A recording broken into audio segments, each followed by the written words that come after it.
Okay, welcome to another short video, and today I brought you to Lincoln's Inn.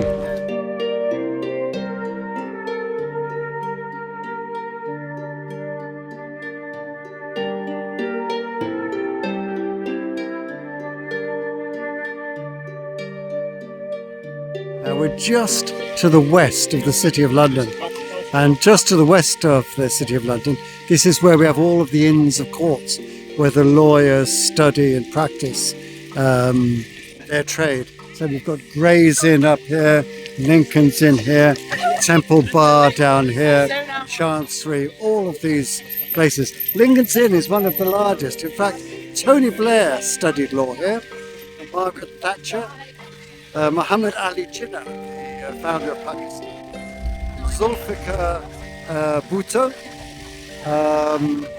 there's more. Oh, John Donne, the famous poet, and Sir Thomas More. They all studied law. In fact, this great big building behind us, this is their hall. And a part of a lawyer's education is to attend a certain number of dinners. And these dinners became quite raucous affairs. And there was lots of port drunk and so on. And in fact, they drank so much, and they were drunk as lords. And the people here, they were allowed to toast the king sitting down, because very often they were too drunk to toast him when they were standing up. But that's the hall there. And in fact, Charles Dickens, he wrote Bleak House, about a case that went on for nearly 100 years, jaundice versus jaundice. And he places a lot of it down there. Now, just before I take you in, I'm just going to take you down to the back end of the Royal Courts of Justice. And I'm going to show you the workman's entrance. There's something I find very interesting here. Okay, let's go.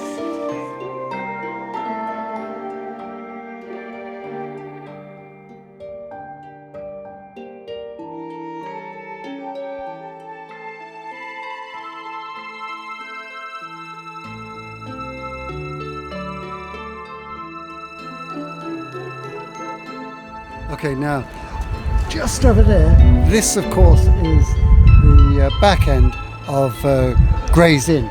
And just on the corner there we have a statue, and that is of one of the most famous lawyers who studied and practiced here, St. Thomas More. And this building here is of course the Royal Courts of Justice. And on the other side we have the Strand, and of course we're all familiar with the entrance to the Royal Courts of Justice. We've seen it so almost on a daily basis on television. Well, what a lot of people don't know, they need to look up. Because if you look up, right on some very high pedestals, they have three statues to very famous lawgivers. So we have Moses, who gave us the law. And then we have Solomon, who was very wise and practiced the law. And Alfred the Great, another great lawgiver. So, you know, law is a noble profession and so forth. But let me show you the tradesman's entrance. This is where the lawyers will come in and get all dressed up and so on. And I don't know why, but just above there we have a little statue of a cat and a dog, and the same on the other side. And some people have said that this is how these lawyers get all of their money. Because of course people are suing each other, they're fighting like cats and dogs, nobody ever really wins except for the lawyers. And now I'm going to take you into Lincoln's Inn itself.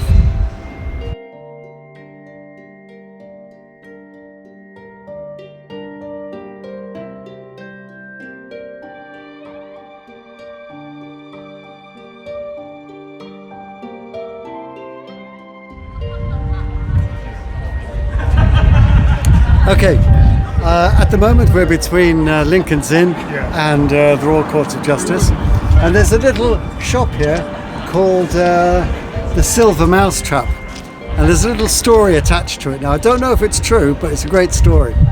Apparently back in the day when ladies wore powdered wigs and so on, very often they powdered these wigs with flour, and at night time when they'd go to sleep sometimes mice would be attracted to the flour. So this enterprising gentleman, he made a little silver mousetrap to put on your pillows to catch the mice. Now I wouldn't want to kind of roll over with one of those mousetraps there, But this is the reason that this jeweler shop is called the Silver Mousetrap. Okay, we're now at the entrance to Lincoln's Inn, and if you're in London, you must visit these inns of court, because they're actually like little villages scattered all around this particular area of London. My favourite is the Temple. They have a magnificent kind of a Gothic church down there and a magnificent hall. But anyway, let's have a little look around. In the middle of this valley, and it was like, I tell you, we're seeing it at the best time of year, aren't we? These trees are just coming into leaf.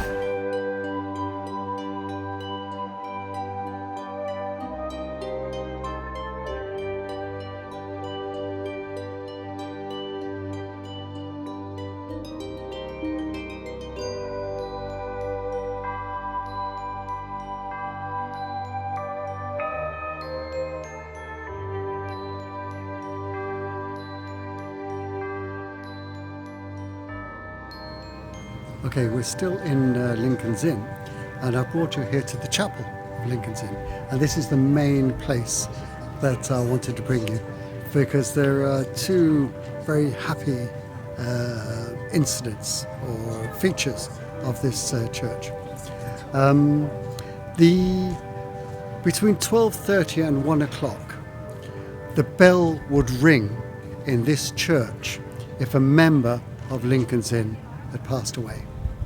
And when that happened, very often the clerks would be sent by the boss to go and find out for whom the bell tolls. And at the time, the clergyman in charge here was none other than John Donne, our famous poet. And he was a bit frustrated with people asking this, so he wrote a poem, and I'll just read you the main lines of that poem, which we all know. And effectively he was sending a message back, and he said, "No man is an island, entire of itself. Every man is a piece of the continent, a part of the main, and therefore never ask for whom the bell tolls, it tolls for thee." And those words were penned by the clergyman who served here. And the other peculiar thing is, this part of of London was at one time owned by the Bishop of Chichester.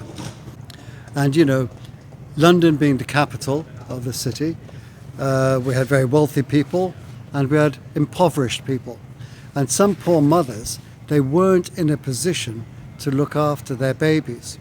So what they would do, they were scared stiff. I mean, they could give their children over to the workhouse, but if they went to the workhouse, it was a life of misery. However, they would take the children, and in the Undercroft here, they would leave their babies, and the lawyers here, they would look after the children. And we've got records of the amount of money that was paid to people to look after these children. And of course, very often these children, of course, we have no idea of their legitimacy, but most of them were illegitimate.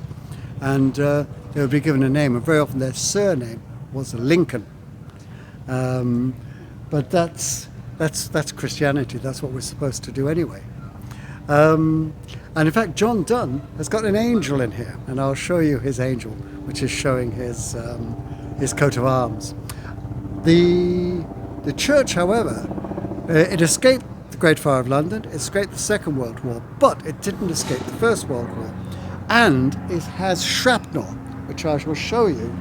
And these are shrapnel from the First World War, when we were under attack from German Zeppelins.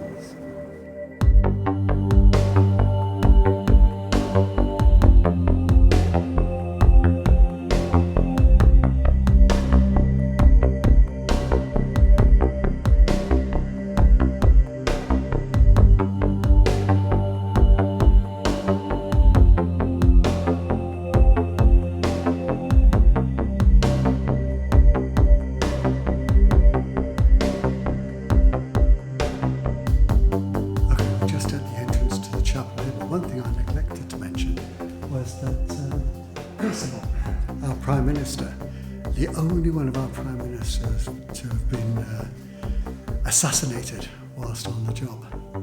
He was a member of the Inns of Court here as well with Lincoln's Inn. Now, I'm not going to say very much, it's a place of worship. It's quite magnificent, and Christian's just going to show you panorama. Just to the left, of course, we've got the angel with John Donne's coat of